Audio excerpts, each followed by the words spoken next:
अस्सलाम वालेकुम एवरीवन, क्या हाल चाल आप सबका। आई होप आप और आपके बर्ड्स बिल्कुल ठीक ठाक होंगे। उस्मान आपकी खिदमत में हाजिर है with another topic another video. Sorry, मैं कुछ अर्से के लिए जो है वो बेड रेस्ट पे था। मुझे थोड़ी सी कोई इश्यूज थे, वो अल्हम्दुलिल्लाह जो है अब सॉर्ट आउट हो चुके हैं। तो आई एम बैक एंड बहुत सारे टॉपिक्स हैं। कुछ लोगों ने रिक्वेस्ट की हुई थी, अप्रॉक्सीमेटली 30 टॉपिक्स हैं जिनके ऊपर वीडियोस जो है वो पेंडिंग्स हैं और वो मैंने बनानी है। तो आज हम दोबारा स्टार्ट करते हैं। करंट सिचुएशन के मुताबिक जो आज का हमारा टॉपिक है वो ये है कि आपने ब्रीडिंग सीजन को क्लोज कैसे करना है। कुछ लोगों ने इसके ऊपर वीडियोस बनाई है, बट मैं अपने भी जो एक्सपीरियंस है वो आपके साथ शेयर करना चाह रहा था। तो वीडियो को पूरा वॉच कीजिएगा, स्किप बिल्कुल ना कीजिएगा, ताकि आपको मैक्सिमम इंफॉर्मेशन मिल सके। वीडियो के एंड पे मैं कोशिश करूँगा कि आपको कुछ बॉक्सेस दिखा भी दूँ और कुछ समझा भी दूँ कि कैसे आपने इसको सॉर्ट आउट करना है। तो चलें आए टॉपिक को डिस्कस करते हैं। राइट व्यूअर्स, इसके कुछ डिसएडवांटेजेस भी हैं कि अगर आप ये चीज़ें नहीं करते तो आपको इससे क्या नुकसान हो सकते हैं, वो मैं एंड पे डिस्कस करूंगा। सबसे पहले मैं आपको बता दूं कि आप का जो ब्रीडिंग सीजन है वो ऑफ ऑफिशियली कब होता है। जब भी आपका एवरी का जो टेम्परेचर है वो 30 प्लस जाता है, यानी 30 डिग्री क्रॉस कर जाता है। इवन आपने कूलर भी लगाया हुआ है, आप फैंस भी लगाए हुए हैं, तभी ये 30 डिग्री क्रॉस कर जाता है तो आप ऑफिशियली समर सीजन में आ जाते हैं। इसका मतलब ये है कि आपका ब्रीडिंग सीजन जो है वो ऑफ होगा, अनलेस कि आपने एसी लगाया हुआ है। एसी से ही सिर्फ पाकिस्तान की गर्मी जो है उसमें आप टेम्परेचर मैनेज कर सकते हैं। अदरवाइज बहुत मुश्किल है कि कूलर वगैरह लगा के आप जो है वो 30 से नीचे उसको मेंटेन कर सकेंगे। तो if the temperature is more than 30, इसका मतलब ये है कि आपका ऑफिशियली जो ब्रीडिंग सीजन है वो ऑफ हो चुका है। अब डिफरेंट इलाकों में इस वक्त सिचुएशन डिफरेंट है, वेदर डिफरेंट है। मैं लाहौर में मौजूद हूँ, तो मैं लाहौर के मुताबिक आपसे सारी चीज़ें डिस्कस करूंगा। यहाँ पे टेम्परेचर जो है वो 40 क्रॉस कर चुका है बाहर का टेम्परेचर। तो एवरी का टेम्परेचर जो है वो भी 30 से ऊपर जा चुका है मोस्ट ऑफ द एरियाज में, अगर आपने एसी नहीं लगाया हुआ। तो ग्लोबल वार्मिंग बढ़ गई है, जो गर्मी की ड्यूरेशन है वो बढ़ गई है, गर्मी का सीज़न बढ़ गया है, सर्दी की ड्यूरेशन कम हो गई है। तो आपने अपने इलाके के हिसाब से इस चीज़ को इम्प्लीमेंट करनी है। आपने टेम्परेचर ह्यूमिडिटी का ख्याल रखना है, उसके मुताबिक आपने ये चीज़ें इम्प्लीमेंट करनी है। तो समर सीजन में जब आप एंटर हो जाते हैं तो आपने करना ये है कि आपने समर के लिए रेडी होना है। समर के लिए आप रेडी कैसे होते हैं कि आपने जो है अपने फैंस, अपने कूलर्स, अपने जो आपके एग्जॉस्ट फैंस हैं, आपके जो मल्टीविटामिन्स, आपके इलेक्ट्रोलाइट्स, आपके सो फूड, आपका समर सीड मिक्स, ये सारी चीज़ें आपको पता होनी चाहिए, आपने पहले से मैनेज कर लेनी है। ये ना हो कि टेम्परेचर बहुत ज़्यादा अप चला जाए और तब आपको ख्याल आए कि आप ये चीज़ें सेट करनी है। उससे ये होगा कि आपको उस ड्यूरेशन के दौरान किसी किस्म का भी नुकसान उठाना पड़ सकता है। तो इन चीज़ों को पहले से आप रेडी कर लें और समर के लिए आप प्रॉपर तरीके से रेडी हो जाए। राइट व्यूअर्स, नंबर 2 पे आ जाता है कि वेदर चेंज। वेदर चेंज का मतलब ये है कि आपकी एवरी के अंदर जो चले टेम्परेचर जो है वो 30 से ऊपर चला गया तो आपने जो है ब्रीडिंग सीजन जो है वो रोक दिया या जो बॉक्सेस वगैरह वो हटा दिए, लेकिन आपकी एवरी का जो ओवरऑल टेम्परेचर है वो 35 के ऊपर नहीं जाना चाहिए। इसका मतलब ये है कि 35 जो है आपका मैक्सिमम टेम्परेचर है जो आपने एवरी के अंदर किसी भी तरीके से मेंटेन करना है। अगर 35 से ऊपर जाता है तो आपके बर्ड जो है नॉर्मली वो हाँफना शुरू हो जाते हैं। इसका मतलब ये है कि आपको फिजिकली वो नज़र आ रहा होगा कि बर्ड जो है या तो मुंह खोल के सांस ले रहा है या उसने पैरों को जो है वो अपने फैलाया हुआ है। इसमें होता ये है कि बर्ड के जो अंदर है वो हीट जनरेट होती है बॉडी के अंदर, जिसको वो मुंह के जरिए या पैरों के जरिए बाहर निकालने की कोशिश करता है ताकि वो अपने टेम्परेचर को मेंटेन कर ले। इसमें आपने 2 चीज़ें आप कर सकते हैं। आपने एक तो शावर करना है, शावर आप अर्ली मॉर्निंग में कर सकते हैं या लेट इवनिंग में यानी कि मगरिब के वक्त कर सकते हैं। इसके ऊपर भी मैंने अलग से वीडियो बनाई हुई है, आप प्ले लिस्ट के अंदर जाके वो चेक कर सकते हैं कि आपने शावर कैसे करना है अपने बर्ड्स को।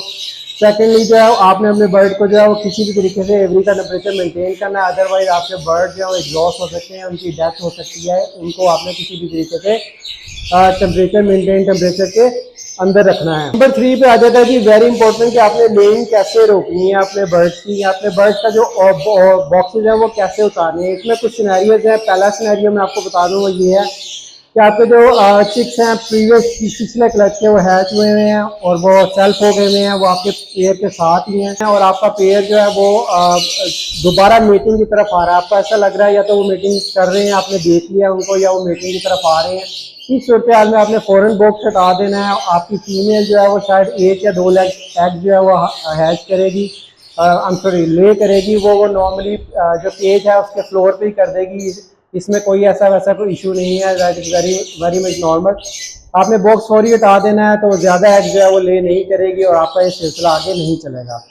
दूसरे सिनेरियो में ये है कि आपके जो बच्चे हैं वो केज के अंदर ही सेल्फ हुए हुए हैं और जो आपका पेयर है उसने मेकिंग के बाद जो है वो एग ले कर दिए हैं, 1 या 2 एग जो है वो आपके बॉक्स के अंदर आ चुके हैं। इस सूरत हाल के अंदर आपने करना ये है कि बच्चों को अलहदा कर लेना है केज के अंदर और अपने जो पेयर है उसको पूरी लेइंग करने देनी है। उसकी रीज़न ये है कि अगर आप बीच में उसे हटाएंगे तो जो फीमेल है उसका एग का जो साइकिल है वो स्टार्ट हो चुका हुआ है, अब वो अपना क्लच जो है वो पूरा करेगी। तो आपने करना ये है कि उसे क्लच पूरा करने देना है। आपने एग जो है उनको रिप्लेस करते जाना है पुराने एग से, ताकि वो जो है वो फर्टाइल ना हो। इस सूरत हाल में उसकी लेइंग पूरी हो जाएगी और एग जो है कोई भी फर्टाइल नहीं होंगे। तो जब क्लच कंप्लीट हो जाए उसके बाद आपने उसके एग जो है वो उठा लेने हैं और बॉक्स वहाँ से हटा देना है।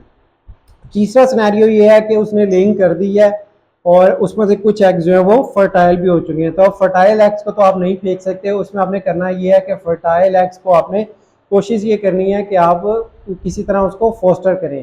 फोस्टरिंग का मतलब ये है कि अगर आपका कोई और पेयर है उसने 2 एग दिए हुए हैं, किसी ने 3 दिए हुए हैं, किसी ने 1 एग दिया हुआ है, तो आपने सारे जो फर्टाइल एग्स हैं उनको मैनेज कर देना है 1 या 2 पेयर्स के नीचे और बाकी के पेयर जो है आपने उनको फ्री कर देना है।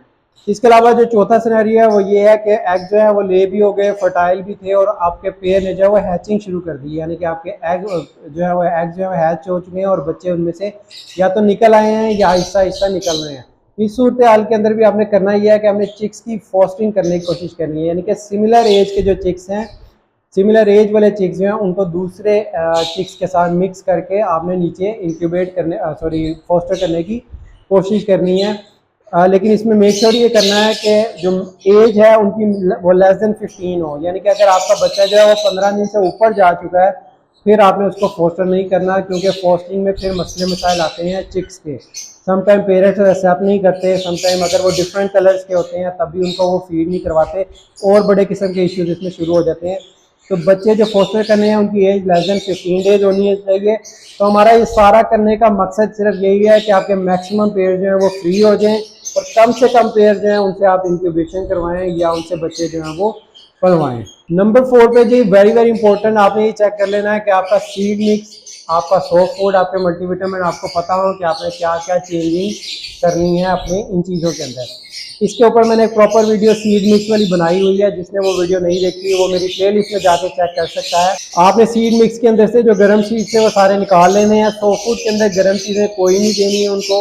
मल्टीविटामिन जो है अगर आप ये रोज़ दे रहे थे तो आपने 2-3 दिन के वक्त से देना शुरू कर देना। मल्टीविटामिन के अलावा आपने इलेक्ट्रोलाइट्स उनको देने हैं, गर्म चीज़ें कम से कम देनी है। दाना जो है वो आपने जो मिक्स दाना आप उनको देते थे, थोक सीड जिसे कहते हैं, जिसके अंदर गंदम वगैरह, काले चने, सारी चीज़ें शामिल है, वो आपने भिगो के देनी है। उनमें कोई भी चीज़ बॉयल नहीं करनी।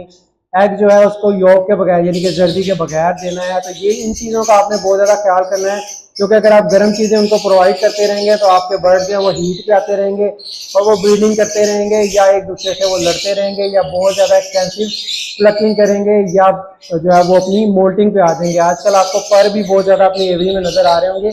उसकी वजह यही है कि बर्ड आपके मोल्टिंग पे आ चुके हैं, तो मोल्टिंग वो बहुत ज़्यादा करना शुरू हो जाते हैं अगर आप उनको गर्म चीज़ें प्रोवाइड करते रहेंगे। नंबर 5 पे जी वेरी वेरी इंपॉर्टेंट चीज़, जो कि न्यू फैंसियर्स को नहीं पता बट जो ब्रीडर्स हैं, पुराने लोग हैं, वो इसको फॉलो करते हैं। आपके पास जो ब्रीडिंग रिजल्ट आपके पास आ चुके हैं, ब्रीडिंग रिकॉर्ड आ चुका हुआ है सारे पेयर्स, जिसमें आपके फोस्टर पेयर्स भी हैं और आपके नॉर्मल पेयर्स भी हैं।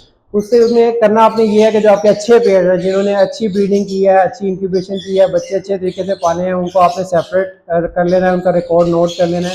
और जिन्होंने अच्छी ब्रीडिंग नहीं की, इंक्यूबेशन में प्रॉब्लम की या बच्चे नहीं पाले या प्लकिंग करते थे, उनका रिकॉर्ड आपने सेपरेट कर लेना है। इसका फ़ायदा ये होगा कि जो भी आपके फोस्टर पेयर होंगे उनका आपको पता लग जाएगा कि किन के नीचे मैंने इंक्यूबेशन जो फॉस्टिंग है वो नेक्स्ट ईयर में करनी है, किन के नीचे नहीं करनी। क्योंकि जो अच्छे फोस्टर नहीं होते उनके नीचे हम नॉर्मली महंगे एग जो है उनके महंगे पेयर जो है उनके एग में नीचे नहीं रखते।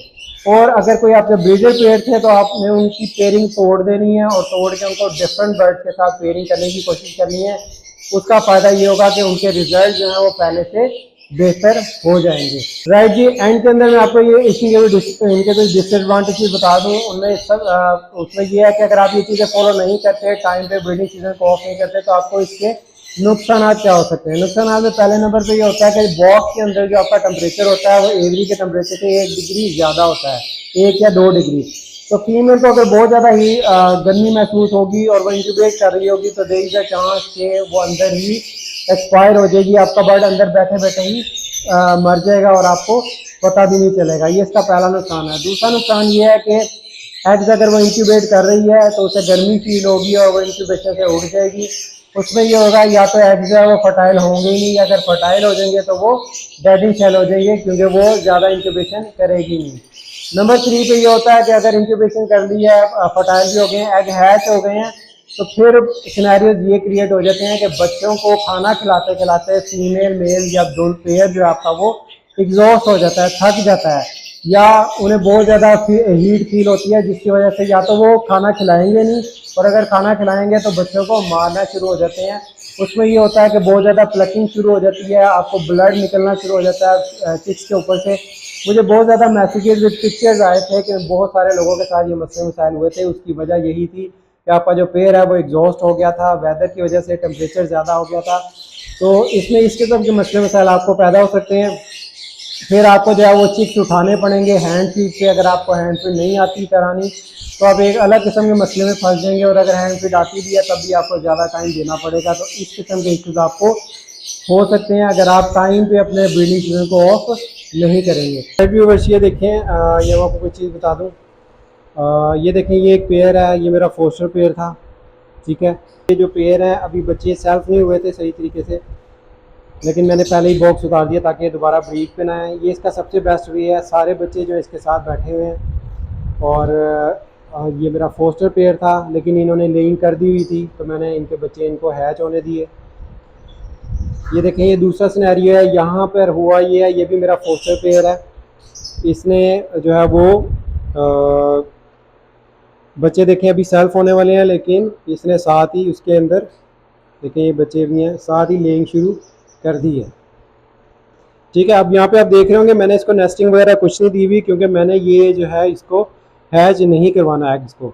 अब ये 2 एग्स आए हुए हैं, अभी मैंने ना बॉक्स उतारा है ना ही बच्चों को अलहदा किया है। अब बच्चे भी सेल्फ नहीं है तो मैं हो करूँगा यही। ये देखें जो नीचे वाइट वाला अल्बाइनो उड़ रहा है इस वक्त, ये सही तरीके से सेल्फ अभी नहीं हुआ है। तो ये अभी लेंग अपनी पूरी करेंगे।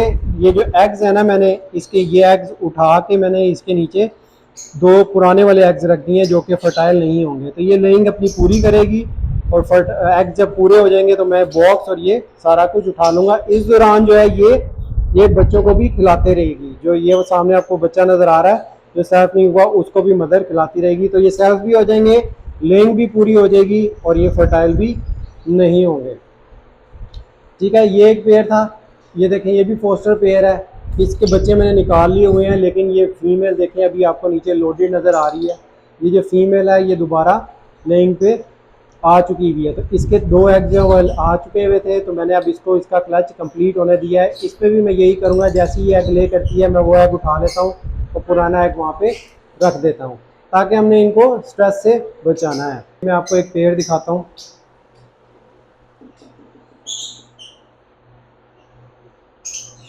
अच्छा, ये जो मेरे पास क्रीमिनो का पेड़ था इसने एग्स माशाल्लाह ज़्यादा दे दिए थे, ठीक है। इन्होंने 7 एग्स दे दिए थे। तो अब मुझे पता है कि 7 एग इन्होंने अगर ये हैच कर भी लेती तो इसमें बच्चे नहीं पाल लेते। तो मैंने इसके एग्स उठा लिए हैं, बाकी 4 एग्स जो है वो मैंने रहने दिए हैं, 3 एग्स मैंने बाकी के उठा के मैंने ये जो मेरा पेड़ है ये आप देख रहे होंगे, वो देखें ये सारे फर्टाइल एग्स पड़े हुए हैं। तो मैंने इसके नीचे 5 के 5 फर्टाइल एग्स सारे अपने शेड्स के जिनके 1-1 2-2 एग्स आए हुए थे, जिनकी जो है वो लेंग अभी पूरी हो चुकी थी, लेकिन एग्स जो है वो सिर्फ 1 या 2 ही फर्टाइल थे, वो मैंने इसके नीचे रख दिए हैं। 3 एग्स ये और 2 एग्स बाकियों के 5 एग्स रख दिए मैंने इधर। ये वो एग्स हैं जो कि फर्टाइल हो चुके थे जिनको हम फेंक नहीं सकते। तो ये कुछ सिनेरियोज हैं जो आपने खुद से अपने डील करने हैं। अच्छा, एक और वेरी इंपॉर्टेंट चीज़ मैं आपको बता दूं, आप ये भी कर सकते हैं। देखें ये एक बॉक्स है, मैं आपको दिखाता हूँ। ये देखिए ये ओपलाइन के बच्चे हैं सारे, ठीक है। ये ओपलाइन के बच्चे हैं। जब इस एज के अंदर बच्चे आ जाए ना तो आप कर ये सकते हैं कि आप यहाँ पे एक बाउल रख के अंदर या छोटा बॉक्स रख के बच्चों को वहाँ भी रख सकते हैं और ये आप उठा सकते हैं, बॉक्स उतार सकते हैं। अगर आप चाहें तो आप ये कर सकते हैं। मेरी एवरी का टेम्परेचर जो है वो अभी 30 पे मेंटेन है, 31 तक मेंटेन है, तो मैंने अभी बॉक्स लगा हुआ है। लेकिन अगर आपका टेम्परेचर इससे ऊपर जा रहा है तो आप बच्चों को निकाल के केजी में भी रख सकते हैं। इस सूरत हाल में भी वो पेरेंट्स जो है बच्चों को फीड करवाते रहेंगे। तो I hope you like the information. आपको इन्फॉर्मेशन अच्छी लगी होगी। ज़्यादा से ज़्यादा लोगों को इसके साथ इस वीडियो को शेयर करें ताकि उनको मैक्सिमम इन्फॉर्मेशन मिल सके। ये सबका जारिया भी है। तो मिलते हैं इंशाल्लाह नेक्स्ट वीडियो में विद अनदर टॉपिक। तब तक के लिए अपना, अपने पेरेंट्स का, अपने बर्ड्स का ख्याल रखें। मुझे दुआओं में याद रखिएगा। Take care. अल्लाह हाफ़िज़।